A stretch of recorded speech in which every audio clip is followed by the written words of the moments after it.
नाजरीन, district bar Malir के सालाना वकला इंतखाबात में अब से तो आपने सुना ही होगा, जो नाकाबिले शिकस्त रहनुमा थे उनको शिकस्त मिली, जो काबिले शिकस्त समझे जाते थे वो जीत गए। जी हाँ, डिस्ट्रिक्ट बार मलिर के इंतखाबात में वो वकला दोस्त जीत कर आए जिनके लिए किसी ने सोचा भी नहीं था। इस हवाले से डिस्ट्रिक्ट बार मलिर में मुतहरिक किरदार अदा करने वाले और पीपल्स लॉयर फोरम के रहनुमा एडवोकेट इरशाद अली शर ने गुफ्तगू करते हुए बताया कि ये पहली बार अपसेट नहीं हुआ है, इससे पहले भी कई बार अपसेट हो चुका है। आजाद हैसियत में दोस्त इंतखाबात में हिस्सा लेते हैं, उनके पैनल से कुछ दोस्त मुंतखब होकर आते हैं तो कुछ शिकस्त खाई जाते हैं।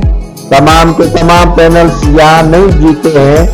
1800 के करीब यहाँ पर वोटर्स अपने राय दही का हक इस्तेमाल तो नहीं करते, अलबत्ता 1800 से कम यानी 11 से 1200 के दरमियान वकला अपने वोट का हक इस्तेमाल करते हैं। जिनको वकला दोस्त मुंतखब करवाते हैं वो ही जीत कर इंतखाबात आते हैं। जो इंतखाबात जीत कर दोस्त आए हैं उनको दिल की गहराइयों से मुबारकबाद देता हूँ और तवक्को करते हैं कि वो वकला और जुडिशरी के मफादात में अपना जिदोजहद जारी रखेंगे।